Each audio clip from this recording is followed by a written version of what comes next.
इंदौर के आजाद नगर में 4 दिन पहले हुए मामूली विवाद के बाद रास्ते में रोककर फिर से विवाद किया और फिर धारदार हथियार से हमला कर युवक को मौत के घाट उतार दिया। मामले में पुलिस ने 2 युवकों के साथ 2 नाबालिगों को अभिरक्षा में लेकर हत्या की वारदात का खुलासा किया है। डीसीपी कृष्णलाल चंदानी के मुताबिक मृतक नीरज उर्फ निर्भय अपने दोस्त के साथ पैदल घर की ओर जा रहा था कि तभी 4 दिन पहले हुए टकराने के विवाद को लेकर आर्यन उर्फ पृथ्वी और रोहित चौहान निवासी पालदा ने अपने दोस्त नाबालिग युवकों के साथ मिलकर रंजिश के तहत अचानक से हमला कर दिया, जिसके कारण मृतक नीरज के सीने में चोट लग गई, जबकि उसके दोस्तों को भी सर में चोट लगी थी, जिसका इलाज हॉस्पिटल में करवाया गया।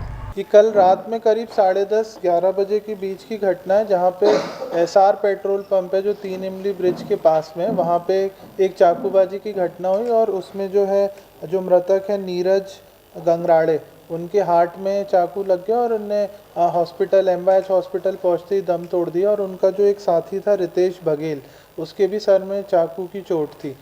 जब रितेश से पूछताछ की गई कि क्या उन लोगों को पहचानता था और कितने लोग थे जिनने हमला किया था, तो रितेश उनको नहीं जानता था और उसने बताया करीब 3 से 4 लोग थे जो आए और जिनने अचानक हमला किया।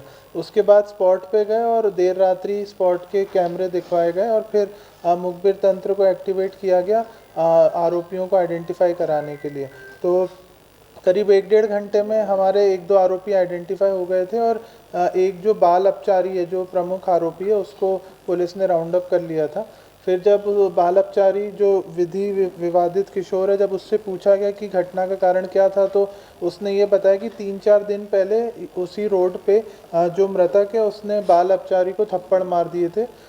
जो मृतक था उस समय शराब के नशे में था और आज दोबारा वो मृतक से उसका आमना सामना हो गया। तो उसने जो 4 दिन पहले घटना हुई थी, जो उसकी मारपीट हुई थी, उसका उसने बदला लेने का सोचा और अपने घर के रहने वाले आसपास के 3-4 लोगों को बुला लिया उसने और वो चाकू लेके आया और इनने अचानक उन पे हमला कर दिया। तो दोनों पे चाकू से हमला हुआ। नीरज के हृदय में जो चाकू का वार था, जिस वजह से वो सस्टेन नहीं कर पाया।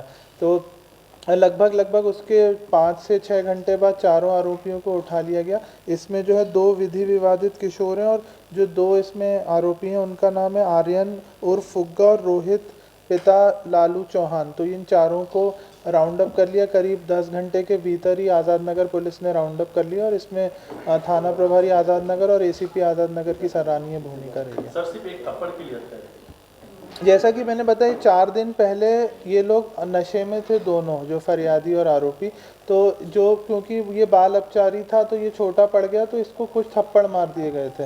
तो उसी चीज़ को उसने ईगो ले लिया और फिर 4 दिन बाद जब वो दोबारा सामने आ गया तो उसको लगा कि अभी अच्छा मौका है बदला लेने का और उसी बदले की भावना में ये मर्डर हुआ है। शराब के नशे में ही इन्होंने वारदात कर ली? हाँ, मतलब जितना हमें प्रारंभिक जांच में पता चला है कि दोनों ही शराब के नशे में थे और एक बियर पी रखी थी इनने और उसी नशे में ये झगड़ा हुआ था। बाल अपचारी भी नशे में ही था।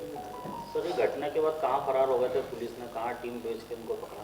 घटना के बाद एक बाल अपचारी जो विधि विवादित किशोर था उसको उसके घर से ही राउंड अप कर लिया गया था 2 घंटे बाद। उसके बाद ये जो 3 आरोपी थे ये लोग आष्टा देवास की तरफ चले गए थे। फिर उसके बाद मुखबिरी लगाई गई और टीमें रवाना की गई और फिर इनको जो है आष्टा और देवास के बीच से राउंड अप करके लेके आई इंदौर पुलिस।